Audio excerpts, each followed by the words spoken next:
আমি আসলে আগে ব্রয়লার করতাম, তারপরে সোনালী করতাম। এখন তাতে আমি ততটা সাকসেসফুল আসলে হই নাই। আসসালামু আলাইকুম দর্শক, কেমন আছেন সবাই? আজকে আমাদের এখান থেকে এক ভাই আসছেন, তিনারা 120 পিস বাচ্চা নেওয়ার জন্য আসছেন। তো তিনারা আমাদের থেকে 1 মাস বয়সী বাচ্চাগুলো নিয়ে যাচ্ছেন। তো তিনারা কি উদ্দেশ্য করে বাচ্চাগুলো নিচ্ছেন, তো সেই বিষয়ে তিনাদের থেকে আমরা সম্পূর্ণ বিষয়টি জানার চেষ্টা করব এবং সেই বিষয়গুলো আপনাদেরকে জানানোর চেষ্টা করব। আপনারা যেনারা 100 বা 200 পিস ফার্ম মুরগি পালন করবেন, কি উদ্দেশ্যে পালন করবেন, আজকের ভিডিও থেকে আপনারা একটা ধারণা পেতে পারেন। আসসালামু আলাইকুম। ওয়ালাইকুম আসসালাম। ভাই কেমন আছেন? জি, আলহামদুলিল্লাহ। প্রথমে আপনার পরিচয়টা একটু জেনে নেব। আমার নাম মোহাম্মদ দেলোয়ার মুন্সি।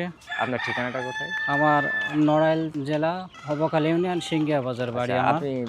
আপনি বর্তমান কি পেশার সঙ্গে যুক্ত আছেন? আমি বর্তমান খামারের সাথে যুক্ত আছি বিশেষ করে।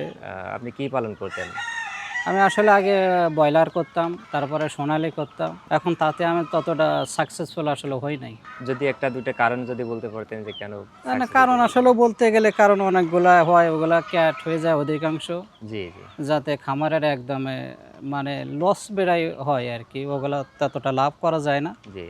ক্যাটের কারণে বেশি সমস্যা হয়ে যায়। আচ্ছা, আচ্ছা। ক্যাট থাকার কারণে সঠিকভাবে ওয়েটে আসে না। না, এজন্য সঠিক ওয়েটে বিক্রি করার আসে না। সময় কত বছর ধরে আপনি ব্রয়লার মুরগি পালন করলেন? আমি এটা প্রায় 1.5 বছর মতন 1.5 করেছিলাম। বছর। তাতে করে আপনার লাভ আসলে হয় নাই। না, আমি আসলে সেভাবে তো তেমন তো পাই সেই নাই। উদ্দেশ্য করে ফার্মিটা আপনি আর নিয়েটার উদ্দেশ্য। এখন ফার্মটা নেওয়ার উদ্দেশ্য আসলে ডিমের যে চাহিদাটা, এই জি, জি। চাহিদাটা ঘাটতিটা পূরণ করার উদ্দেশ্য ফার্মটা মূলত চাষ করার একটা ফার্মি মুরগিটা শুধুমাত্র ডিমের জন্য করা হয়। তো আপনার কি আগের কোনো অভিজ্ঞতা আছে যে না, ফার্মি আমার আসলে মুরগিটা কেমন ডিম পাড়ে, এটা কি আপনার বাস্তবে দেখা আছে?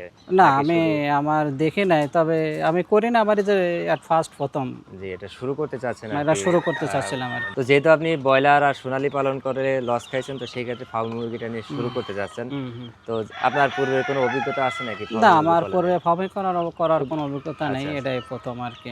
আপনি ১২০ পিস মুরগি বাচ্চা নেওয়ার কারণ কি আপনার? এখন আসলে এটা ১ম চান্সে দেখব। জি, জি।